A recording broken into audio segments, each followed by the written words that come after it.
Put some new 4Gs on the Jeep. I trap until my bloody bottoms is underneath. Cause all my niggas got it out the streets. I keep 100 racks inside. What's good, beautiful people? It's your girl Jasmine, aka The Pretty Plug, where I am here doing a short series called Uncomfortable Growth with my girl J Renee. What up, y'all? Hey, so we just wanted to create a short series talking about life, love, and also mental health.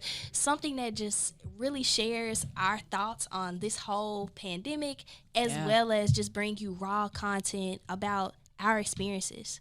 Jess. Yeah, listen. Hey, y'all know me. I'm on here talking my big shit. You heard me. Come listen to me. Hit the bios. Hit the link in the bios. Come holler at me. I'm on a podcast for everybody that told me to get on. This is what we doing. I'm here. You know what I'm saying? Come talk to me. Come talk with me. Let's learn. Let's grow. Let's do it. Uncomfortable. Uncomfortable Growth. Click the link in our bio today. Like, comment, and subscribe.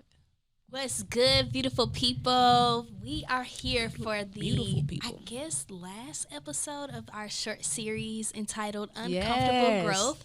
My name is Jasmine, and I'm here with my girl.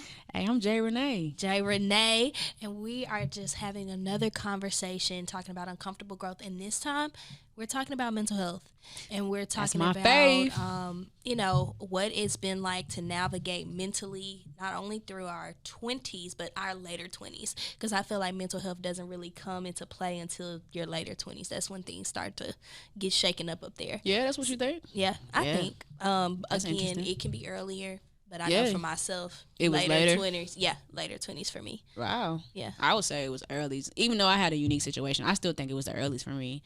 I think it's the earliest for everybody though. But I say that as I think that most people are going to college with a lot of trauma, a lot of those things, and you may not become aware about it until you start getting into like 21, 22, and 23-ish. But when it comes to mental health, my journey with it was different. I think I didn't really start experiencing anything super wild until I lived in Salt Lake City, Utah for 2 years. And while being there, I wasn't okay. I wasn't okay. And I knew that. I could feel that. I could feel that I wasn't okay. And I didn't really know why I wasn't okay, besides like, oh, I'm homesick. But it took me some time to realize the things that I was missing that make me feel okay.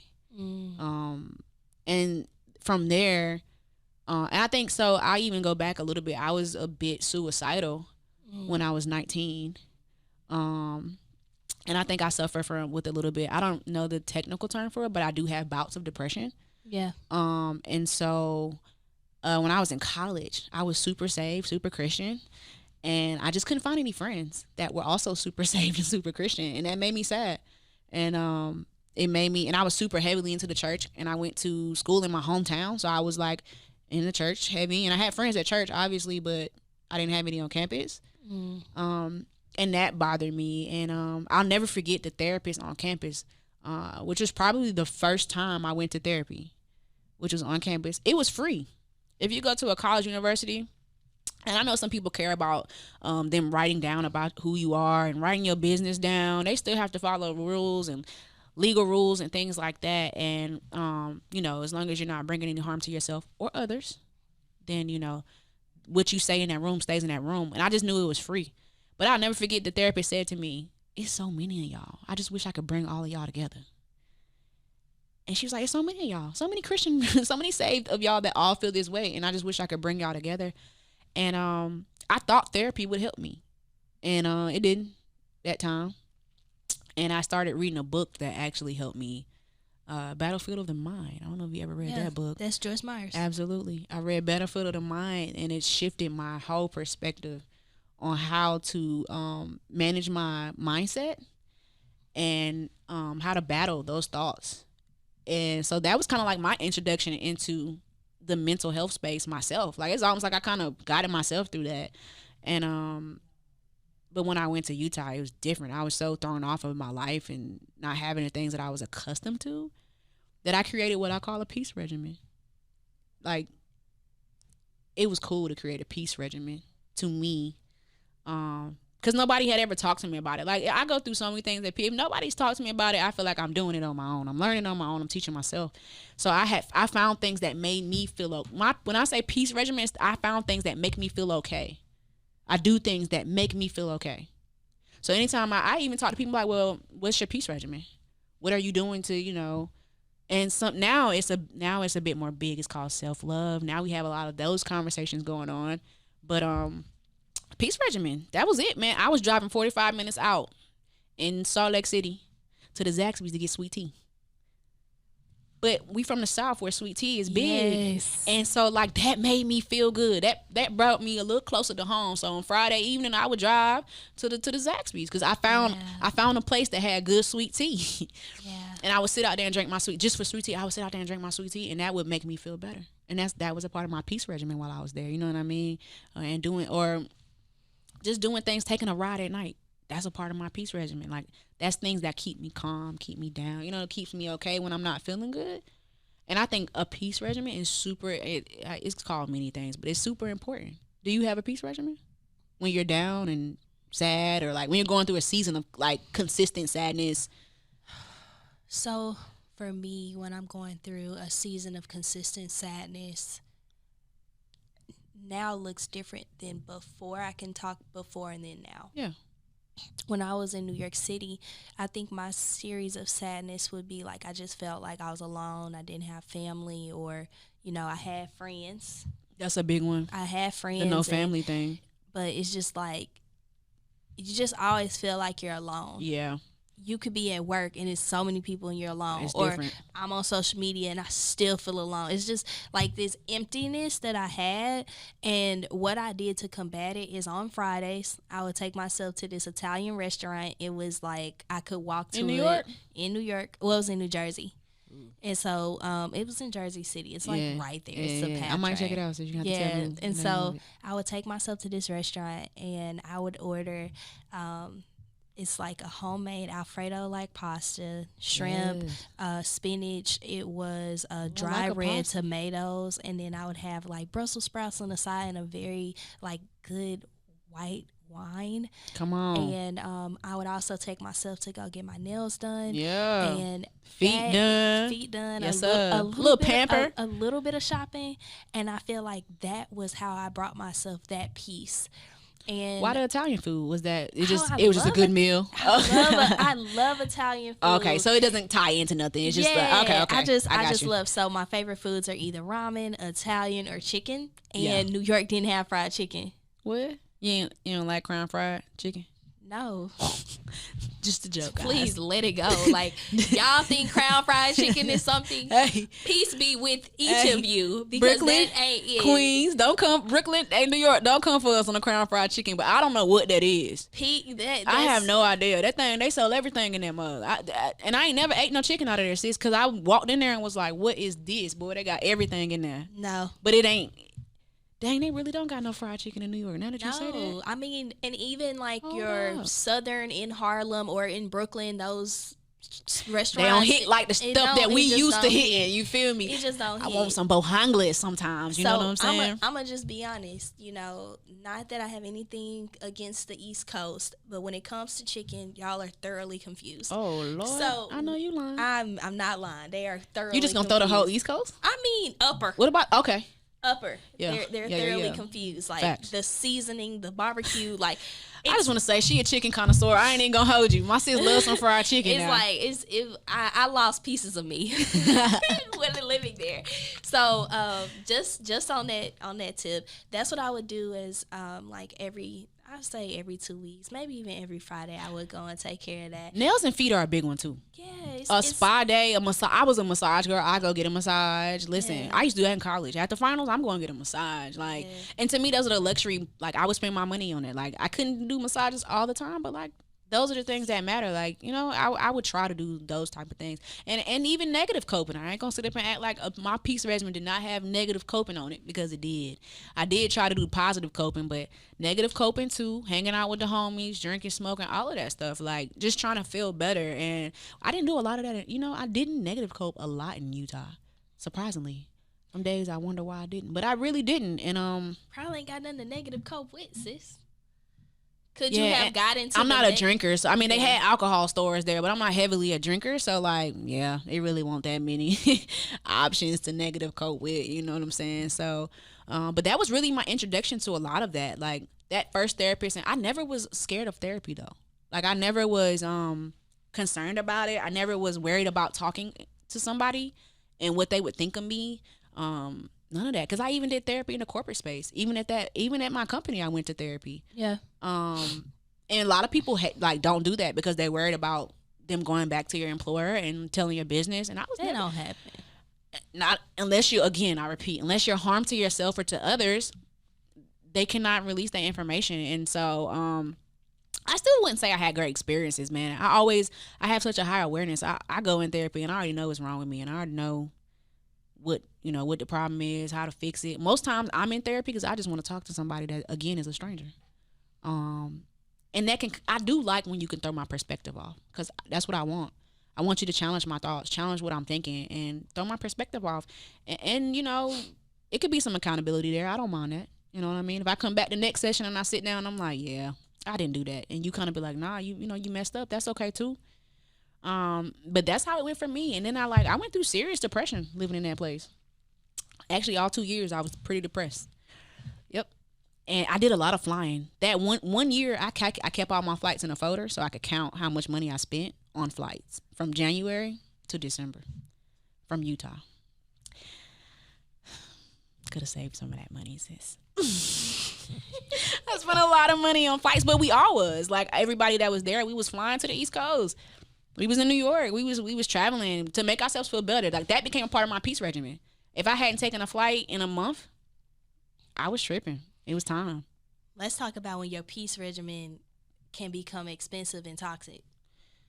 How can it become toxic? Like, if you are not counting the cost of what it takes to bring your peace. Like, truly. You got to balance it, though. Thank God I was about balance, but like, I spent a lot of money in flights just trying to get to the East Coast, and then I would be sad coming back. Like, I used to cry in the airport. I'm telling you, I told my friend this the other day. The number one public place I have cried the most is the airport. Number one place I cried the most was the train station. The subway is my number two. And I used to. So my family lived in Texas, and anytime I would leave Texas to go back to New York, I didn't hate New York. Me neither. You just cry. It's leaving your family. It's leaving your family. It's like, even though you know it's good, like, I cry every time I leave my family, and I don't even know why. Like, it's not even like I can't get back to them or any of that. It's just leaving your family. Yeah. And I've cried on the subway. Shout out to MTA in New York. I've cried on them. I cried so many. Before I decided to leave my job again, that's another topic for another day. I cried so many times. And that's a weird place to cry, because, like, in New York, people going to be looking at you. They ain't going to say nothing to you. They just going to be looking at you cry like. It's like, it's also a community. Fuck wrong with you? Because I've seen people break down on the train, and I've consoled them. Have you? Yeah. And like, when I broke down on the train and I cried, and I'm just like, man, I done threw up on the subway. Ain't nobody said nothing, did nothing, looked like nothing. They don't be doing nothing. But I have cried on there a lot. I've cried on there a whole lot, and like, that is, the airport and the subway, dude.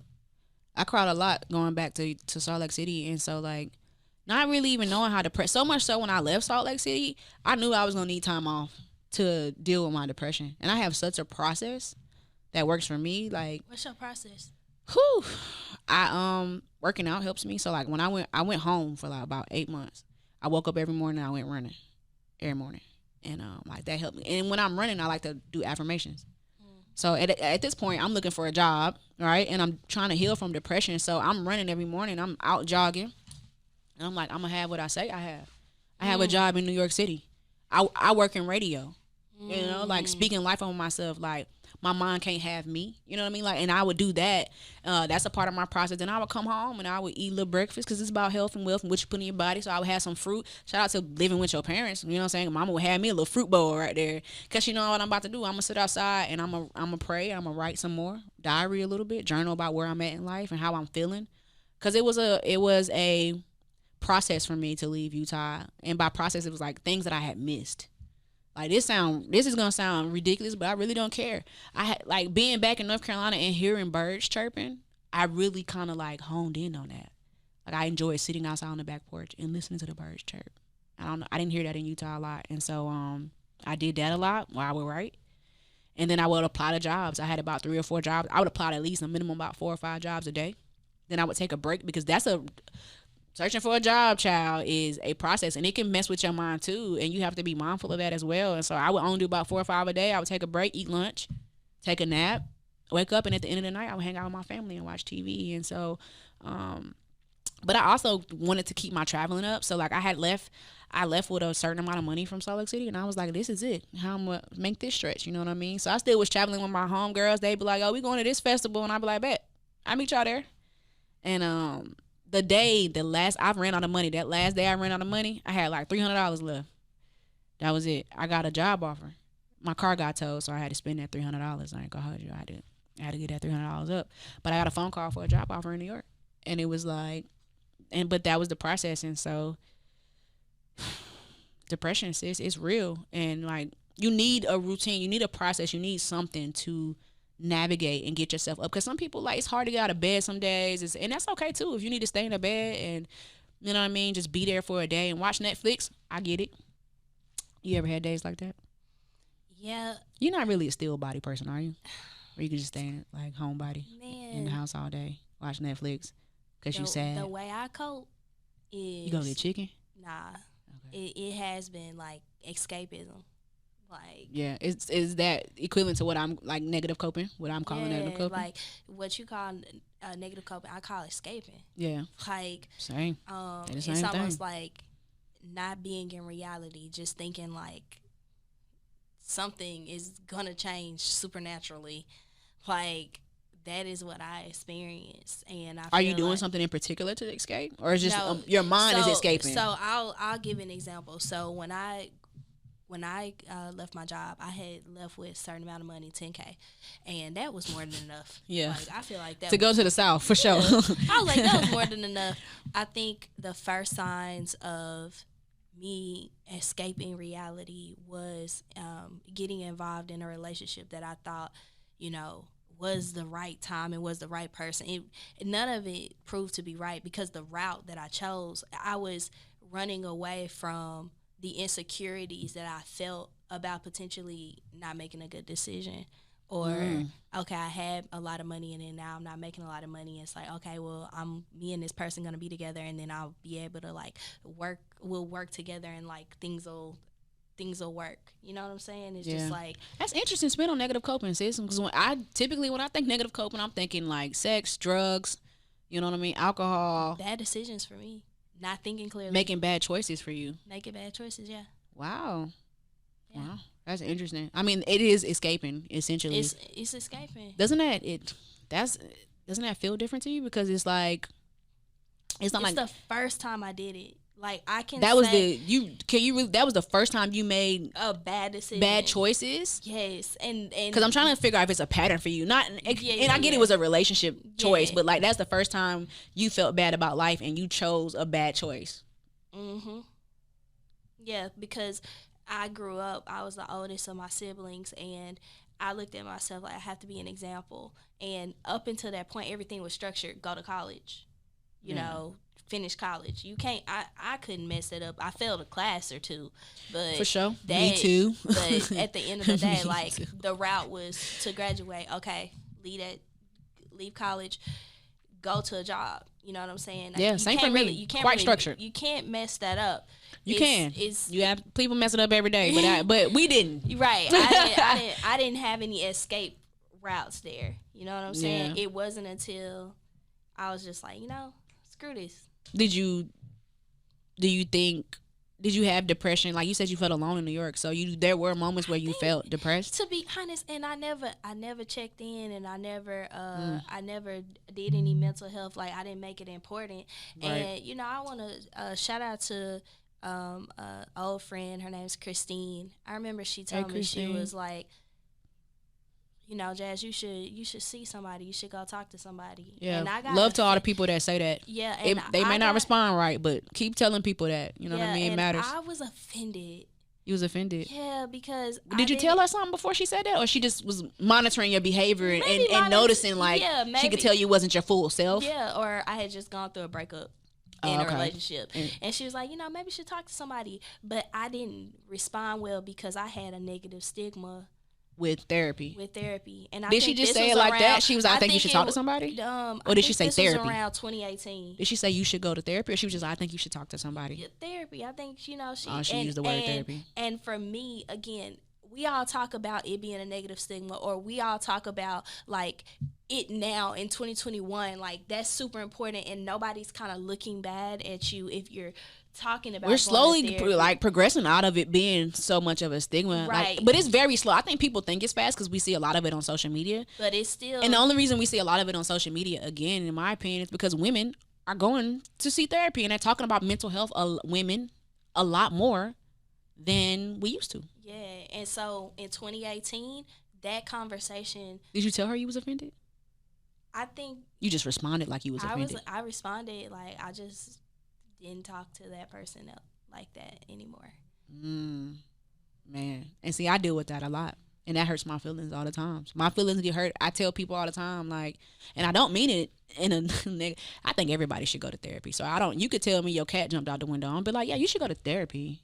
Like, it's not attached to something you're saying to me. You know what I mean? It's not even attached to how I feel about you. I just think talking heals, to be honest. And so I'd say, prior to that conversation, I never heard it. I never heard somebody say go to therapy. We talked. It was said, but nobody ever said, Jasmine, you should go. Yeah. And it made me feel like something was wrong with me. You know what I'm saying? If I could be just raw and even though something was wrong with you, it made you feel like. I mean, going through a breakup or going through something, obviously being sad and stuff, you vent and you're like, okay, well maybe that person doesn't have which it's no one else's responsibility to be able to take on your stuff. Right. So for sure. I just think I'm young. Again, y'all, I'm 27. I think at the time I was like, what, 25 or 24? 20? Yeah. You young as heck. So even talking like that, that's a mature conversation, and you have to navigate it in a way. So, but I just feel like it shouldn't have to be a mature conversation. Like I tell men more than I tell women, and I tell them differently. I will say that, but I encourage everybody to go to therapy. And the fact that most men respond like, man, I don't need to go talk to nobody, or say I talk to my homeboys, or I've had men respond to me like that. I've had men that even agree they should go to therapy. But they just feel like, what am I going to do when I get in there? Talk.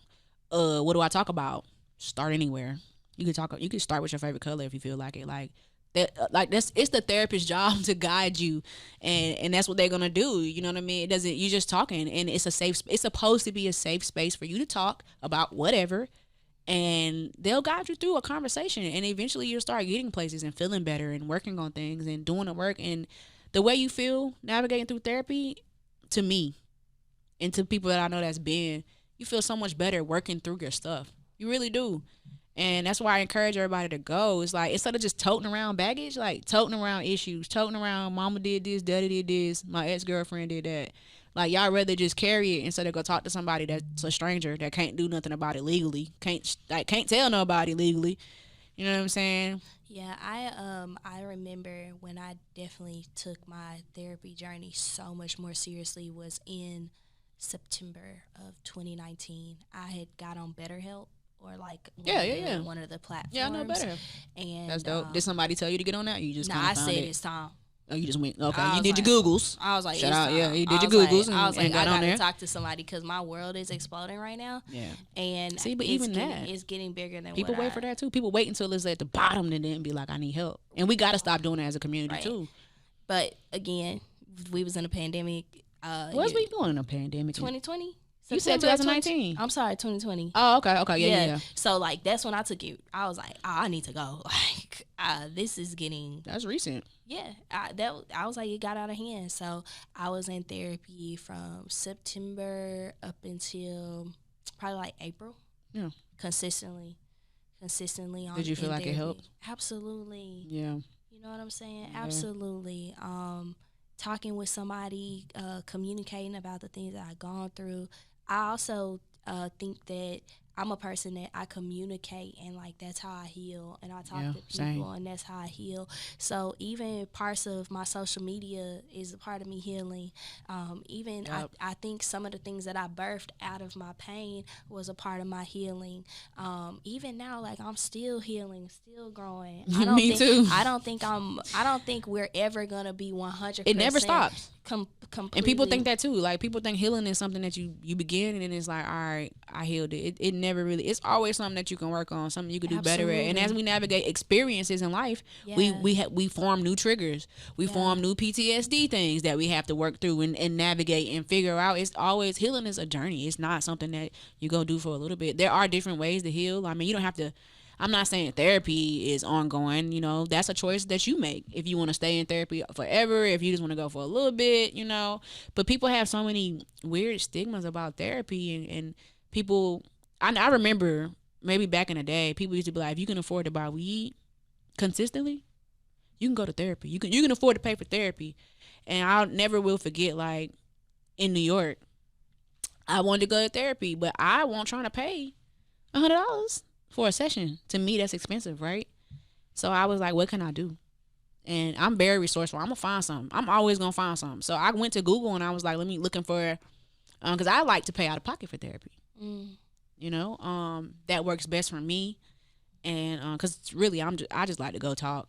And so I found something that really, really had a sliding scale. I was introduced to a sliding scale where you could pay. It was $20 to $50 per session. And I was like, oh, this is dope. And they go around, you like, you don't have to have insurance. They bring up a list of therapists. Yeah. You pick one and you're like, hey, I only can afford to do $30 a session. Is that okay with you? And they're like, yeah. And so I found that and I was like, oh, this is great. I could pay $30 and go, once every 2 weeks if I want to, or go once a week, or go 3 times a week, or whatever my money could afford, or whatever your budget can handle. And so I did like 6 months consistent, like therapy. And it was like, I paid like $30 a session.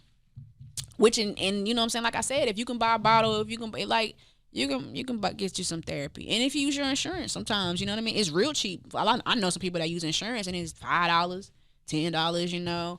It's an investment to yourself, your mental health. It's almost as like, you know how people in the entrepreneurial world or the business world, it's like, you know, invest in yourself for these business courses, invest in yourself to get the bag. Well, you can't necessarily get the bag the way you want to if you're not mentally if you're not okay. Yeah, you know what I'm saying, like, or even do things that we always talking about doing, you know, falling in love. Like, how we get in relationships and we not okay? You gotta be okay. You need to be okay. Like, you should want to come to the table of a relationship whole. You know what I'm saying? You should. And working on yourself, and not saying perfect, but working on yourself. And so I have all types of, like, even now in the podcast world, you know what I'm saying? There are Black therapists that do podcasts now, and they are talking about mental health. I think podcasting is best for the mental, like, it works the best for the mental health community. Do you? Because I love therapists what happens is, from a marketing perspective, y'all, let me just give y'all a couple of gems.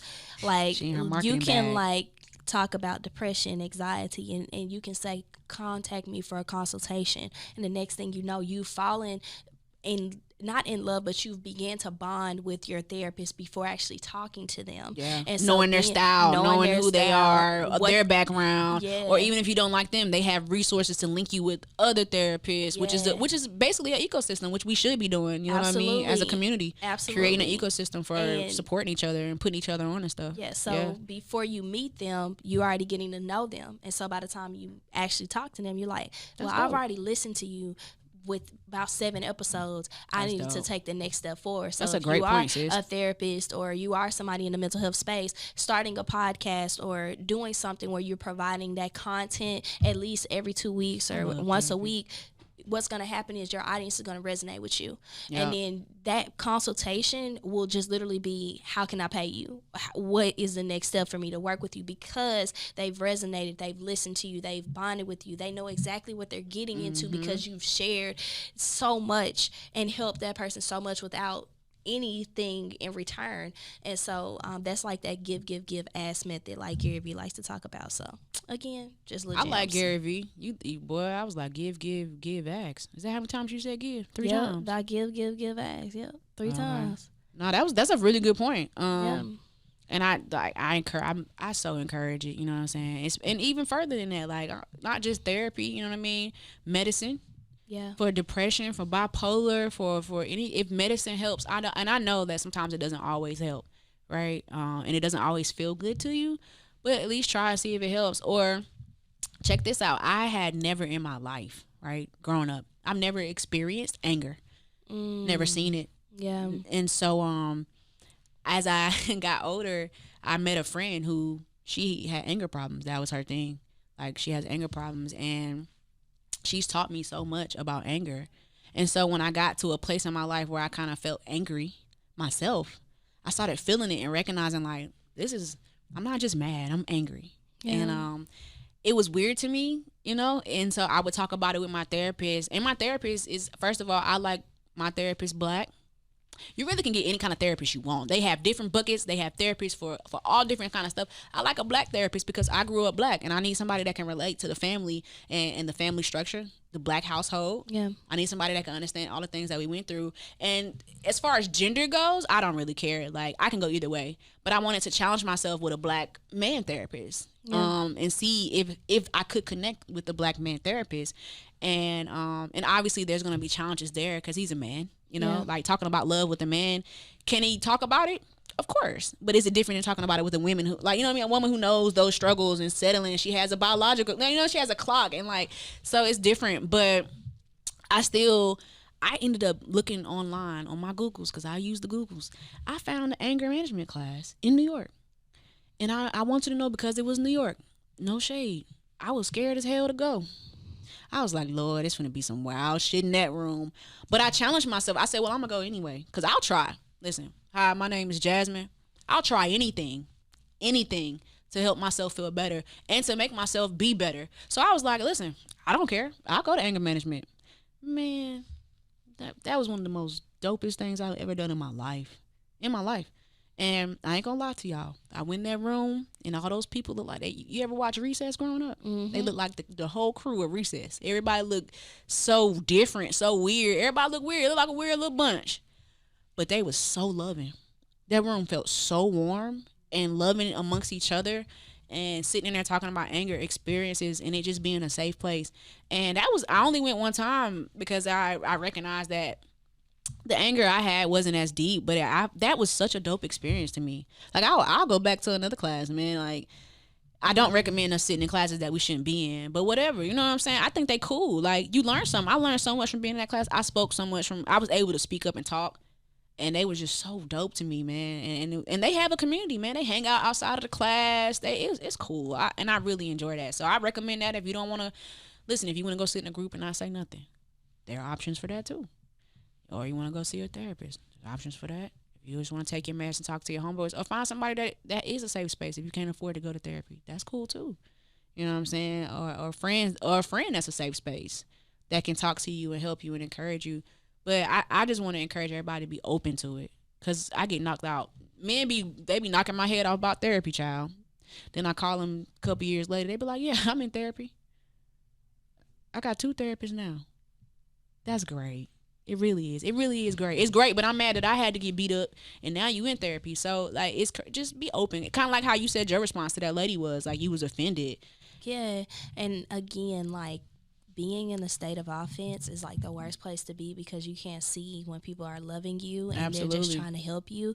So that's part of my healing journey is, like, getting to a place where I see that people love me and they just want to help me, and the advice or the wisdom or the things that they're sharing with me, it's just they're coming out of a place of love, and it's up to me to receive it. Right? I don't really know that many people that says it in a funny way. Like, I don't know that many people that be like, you should go get some help, or, you know, like, I don't know that many people that be meaning it, like, in an offensive way. Yeah, most people be serious and, like, really want you to do something. And I think it was like, she was concerned. The instance was, I had gone through a breakup, and then, like, I was already which is hard, and I was just you my girl, and I'm just talking. She was concerned about you for sure, and, like, the next thing I know, you telling me to go see somebody?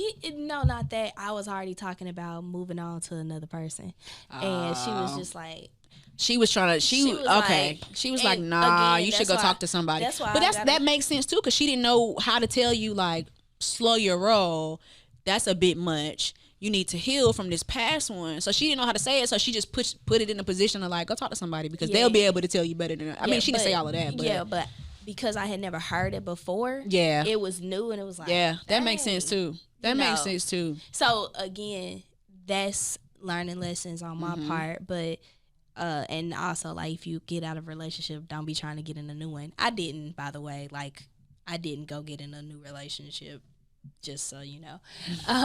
But from somebody that was not a therapy advocate, like yes, we've talked about it, but in the past I didn't really think it was for me.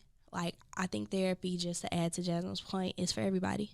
Yep. And it's not enough to just say, oh yeah, like mental health awareness, men's mental health awareness, women's mental health awareness, minority mental health awareness. And then you a bag lady. Right. For Erykah Badu, you know what I'm saying? Even the men, you a bag man. There we go. Right. Or you're carrying things that you need to unpack. And it can just keep seeping over and seeping over and seeping over until you and hurting people go through an experience that makes you sit down and realize all the bags that you had. Carrying bags, to be honest, it hurts people. Everything that you feel from your trauma, a lot of times the trauma you carry, if you don't heal it, you project it onto somebody else. And like I've experienced that, and that really, really, really fucked with me. It really did. Like hearing people say like, oh, I grew up and my parents never kept their word. You know, like hearing somebody say that to you and then you just be like, you don't keep your word either. Like that hurts me. So you don't keep your word to me and then you continuously do that to me. It's like, how you gonna talk about your mama not keeping her word? You don't keep your word. And now you're hurting me. So the hurt that you felt from your mama, now you hurting me with doing the same thing that you felt. And you shouldn't do that to other people. Like you shouldn't have that type of projection. Like that's not okay. And that's why you need to go heal. That's why you need to go talk to somebody so you don't continue that pattern of inflicting pain on other people from baggage. It's unnecessary. It can be. It's not. And I'm not making it sound black and white. It's not. Sitting in therapy can be tough. I've had some tough therapy sessions where I left crying, where I left sad, and I had some therapy sessions where I left like, all right, I feel all right today. Like that wasn't bad. I done had therapy sessions where I was like, I don't even have anything to talk about today. And then you go in there and my therapist blew me away, child. I was like, Lord, I thought we were gonna talk about something light. And so it's not black and white. There are moments. It is hard. It is work.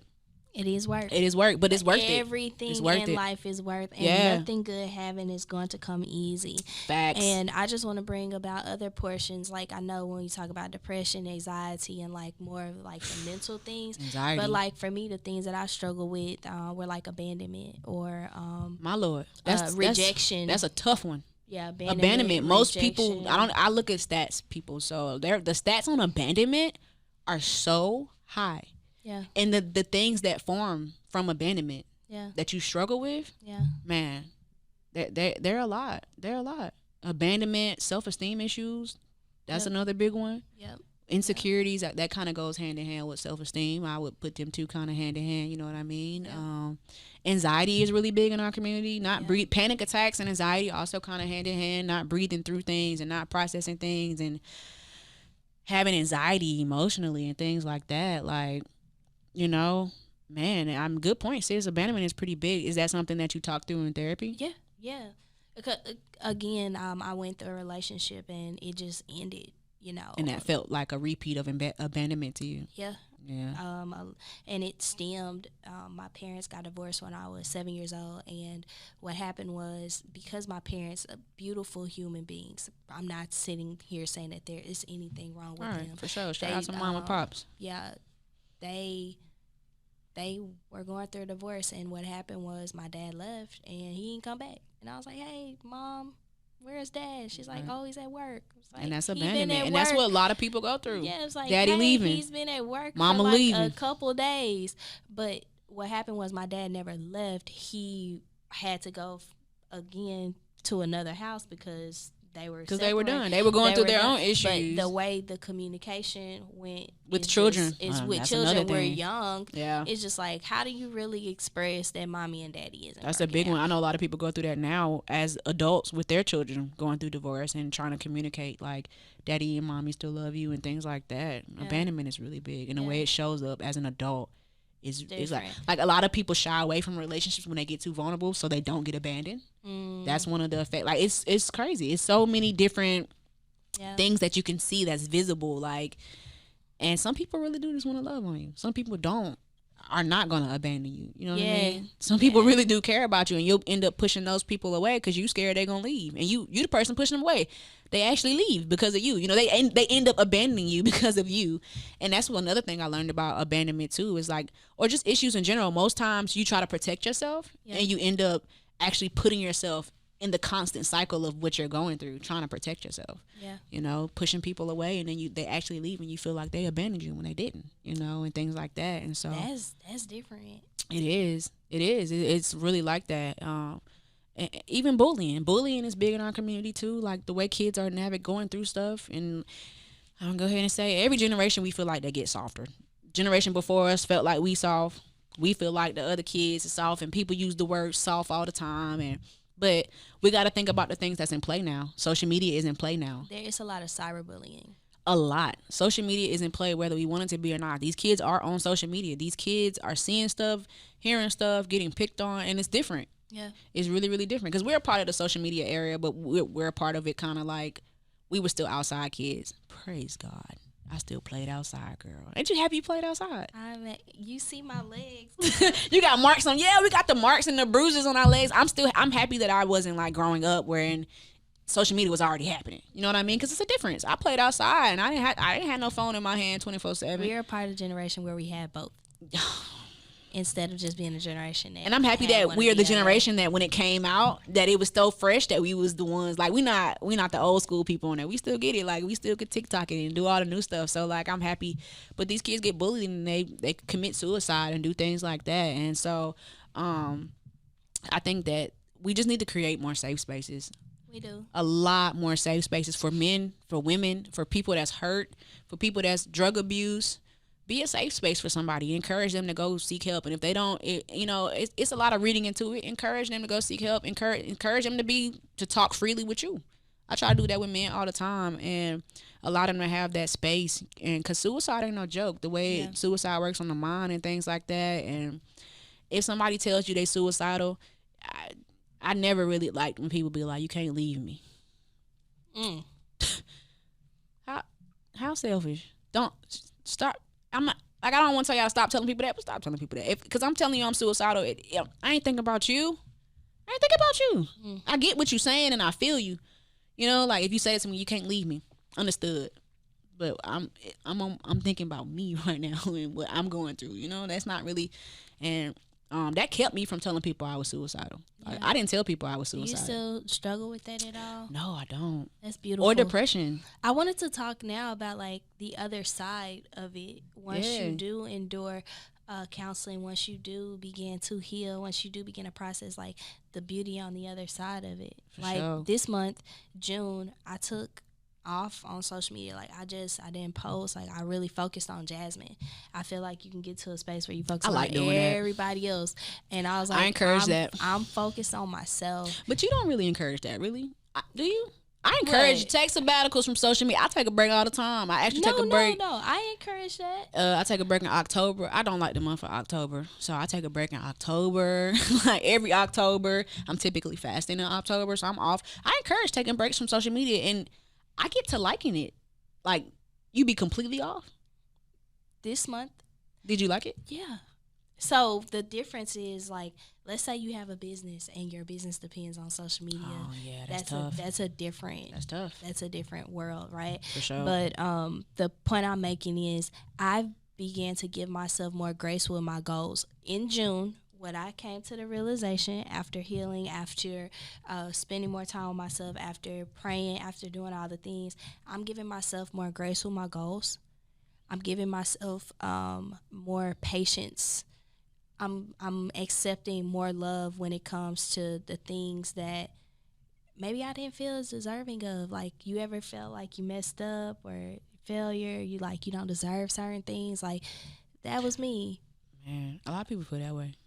And maybe they don't talk about it. But for me, I'm like, okay, well, everything that I put out there in the world, it didn't work the way I thought. And so I felt like I ain't deserve none.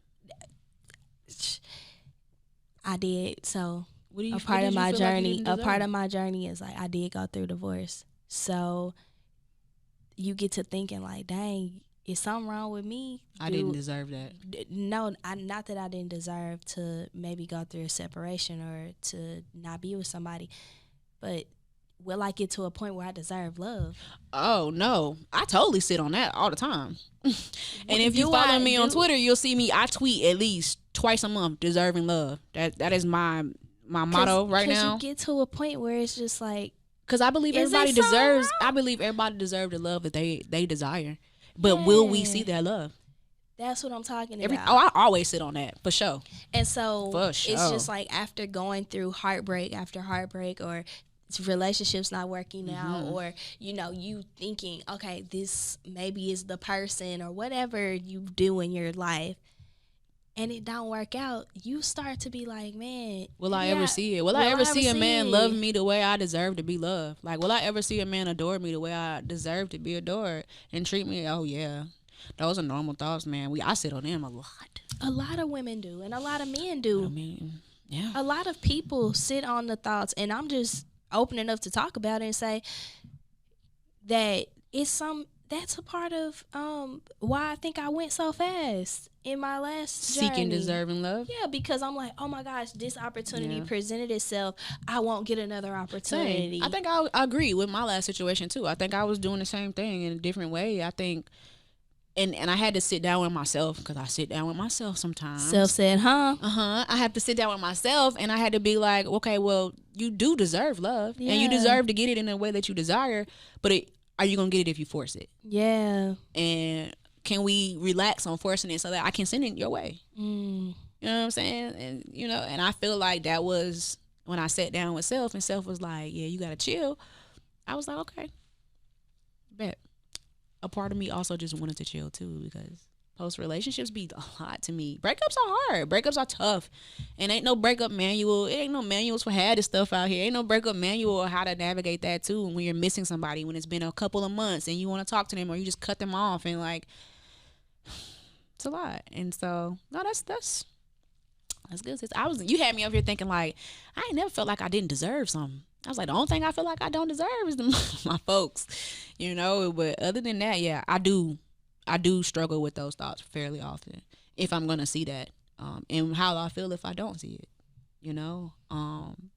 if I'll be okay if I never feel like I get that. And there's some people that never get that, and they end up having to accept. Acceptance is a journey. That's mental health things too. Acceptance ain't nothing my therapist say to me more with, well, this is where we are, and this is the part of our acceptance journey. You need to work on this. And like accepting and I'm not really good with acceptance, I'll say that, at all, and working on accepting so many things. And that's one of them. That's one of them for sure. But yeah. I think me and you were on the phone, we were talking about our paths. And we were talking about if you had to look at, if you knew like the journey that your life. Oh yeah, had. Wasn't that good? Yeah, I had made the point of like I think a lot of times we feel like if only I knew what was ahead.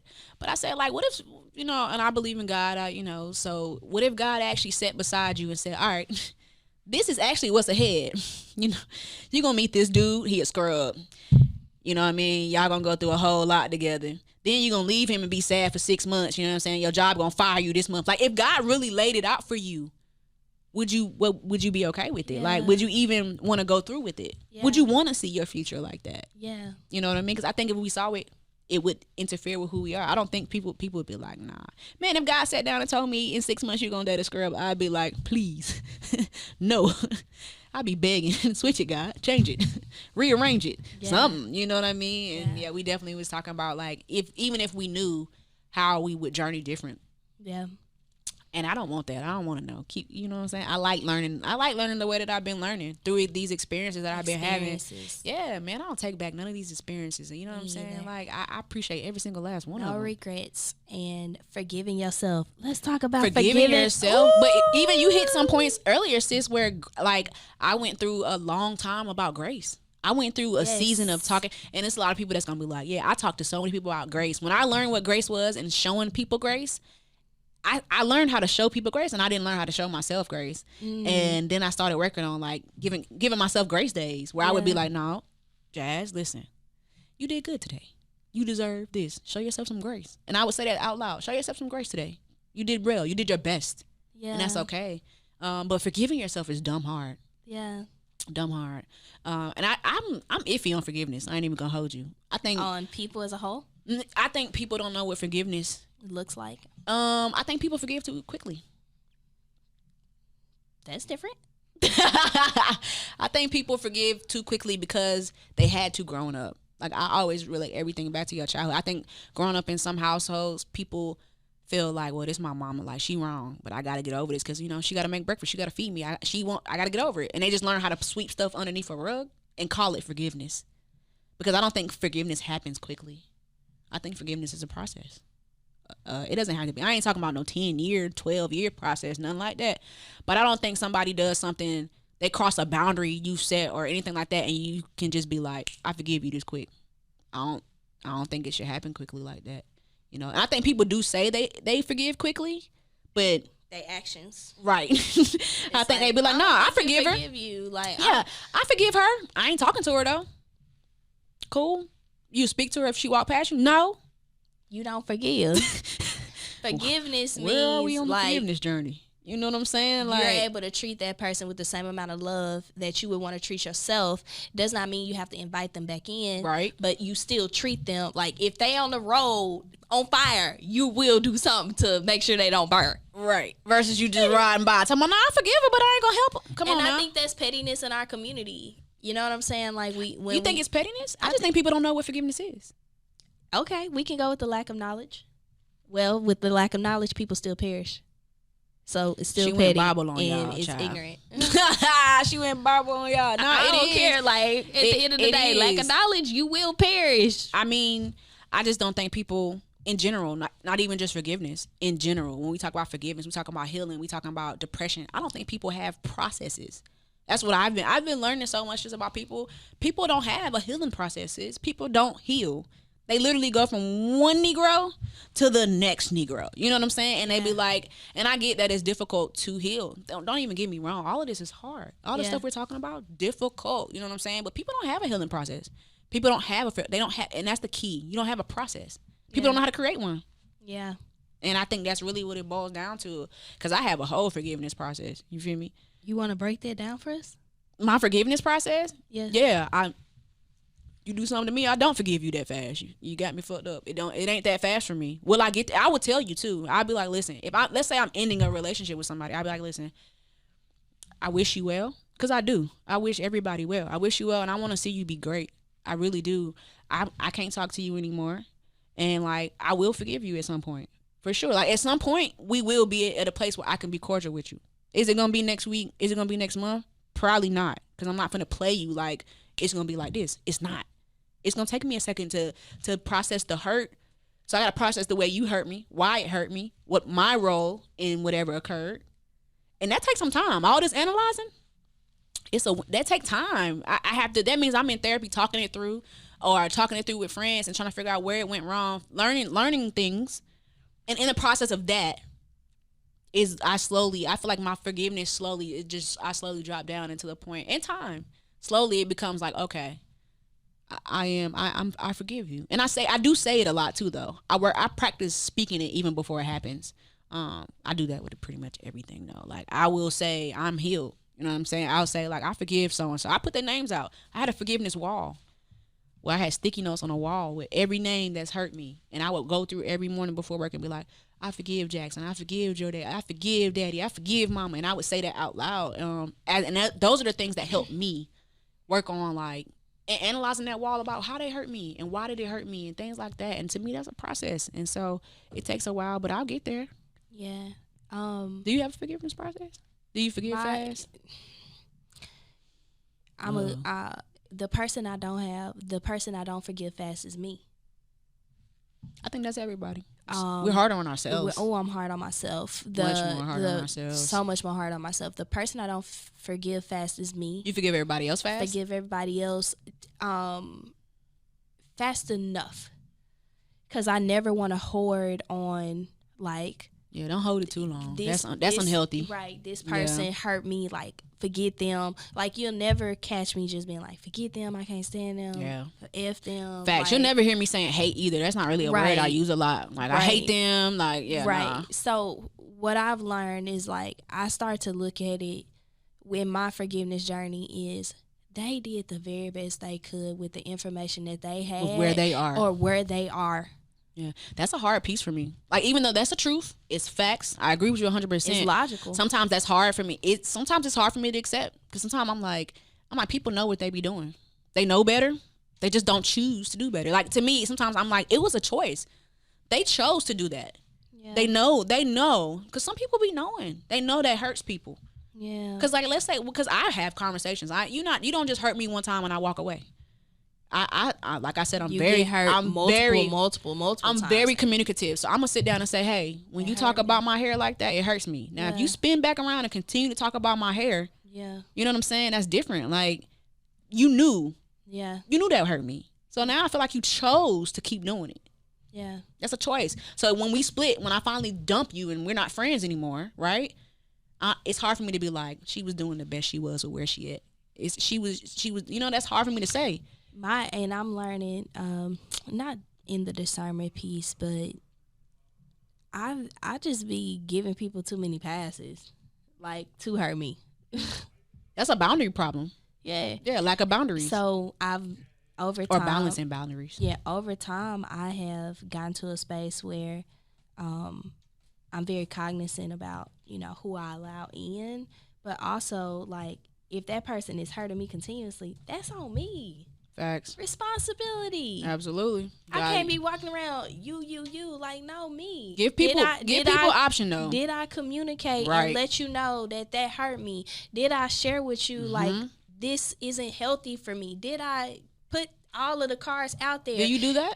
Yeah, now, but I also don't even be dealing with that many folks no more. Like, I done got so. Sis said, "Are the people tiring, or am I tired of people?" Right. So I've gotten to a point where, because I have been such an open book, because I have been so open, I'm more so going to a place of, like, being closed, where not everybody gonna know every single thing that's going on in my life. You're learning how to delegate it out, and who knows what, and that's a part of these late 20-somethings, man, that we be learning. I'm telling you, and and who needs to know, and, like, at what time, and that's hard too. Damn it, all this shit hard.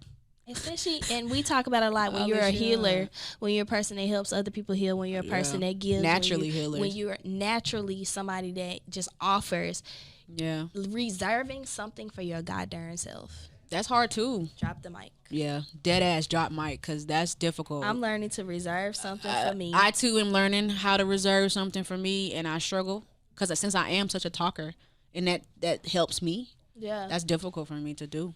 For sure. But as you get burned a couple times, you learn.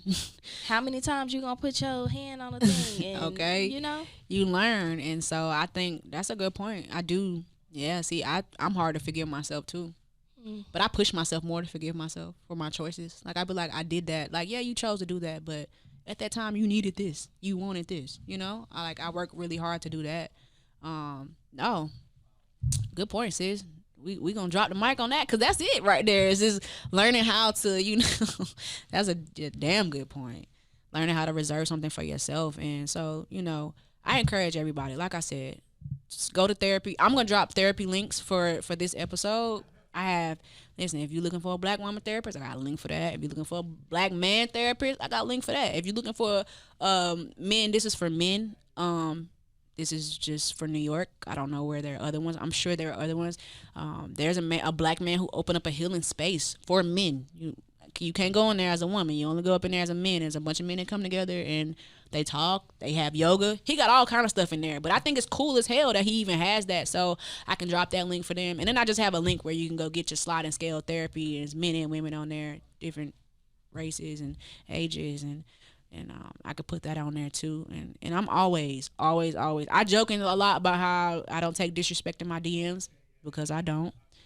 But I am always open for a DM about mental health. If you need somewhere to go to talk, not saying it'll be me, but I can always guide you somewhere. I know therapists. I have therapists that I can call and I can email and connect you with. I'm always open to that. Always. Forever. it means that much to me. It means that much to like helping my community for sure, especially through something that we feel like we don't understand and we don't want to do, which is therapy. Like, let's go to therapy. I want to see us all healed, man. Thriving and healed. Jasmine, how was this Uncomfortable Growth series for you? You know, Jazz worked hard on me, y'all, to get me out. And but it was also just taking heed to everybody saying something, and this was good. I think this was really, really good. I was able to express a lot of things that I've just been learning on the low, quietly. A lot of stats that I've been reading, a lot of stuff that I've been going through, and I only talk about it with like one person, you know, one homegirl, as I learn things and as I survey things, and a lot of other people too. But this was good. I'm a rarity. I like uncomfortable. I like growing, and it is uncomfortable. It's uncomfortable. But when you feel like how good, when you can feel your growth and you feel how good it feels, it's also addicting. You get addicted to that. You get addicted to being like, oh, I feel great. I saw something that didn't even faze me. I'm straight. And I like that. I like feeling like a good me in this society, in this world. I want to be addicted to healing. That's dope. Ooh, it sounded good when you said it, sis. I want to be addicted to healing. Like, nah, it's like that. It's really like that. As we get older, you know what I mean? Like, I'm preparing for a family too. I don't want to bring no family into this world as a broken me. You know what I'm saying? I don't want to. And even if I am broken, I want to show my kids. I want to show my spouse or whatever man that I deal with that I navigate these processes this way, and that I have a system, and I'm always trying to be better. So it's uncomfortable, but it's growth at the end of the day. It's important.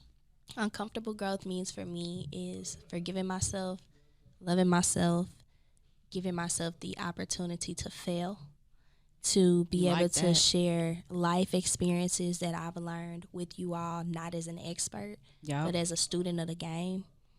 And being able to do it with my girl Jazz. For sure. Having people that we can call. Absolutely. And talk to about whatever. Yeah. That matters. Having friendships that we could do that. Yeah. It's dope. And Jazz, me and you, we talked about this for a year ago. Like, probably a year ago this time. We really did, y'all. We really was. September. August. We was planning this in August. I was in Puerto Rico for a month. Yeah, August. Okay, so it was August. We was supposed to do this a year ago, and I will be honest, man. It wasn't a good time, and I'm about timing too. But Jazz is always pushing me, and I'm always belling like, man, nope, not ready. This was the perfect timing. It was. And I'm so glad that I took time off. Sis, do you even remember we argued about the timing? But that was a part. But that also was a part of my journey of not listening to people. Yeah, she was at. I was like, I don't think the timing right. She was at my neck, boy. She was at my neck, and I was like, I don't think it's good timing. I want to wait. That's because I'm such a executioner, actioner. I want to wait. But look at this though. But Jazz was like, we should wait. And right now, you all got a different part of my journey and a different part of Jasmine's journey than if I would have tried to do this a year ago. And I don't even think it would have been good a year ago, sis. Nope. With where we was. Nope. I do not.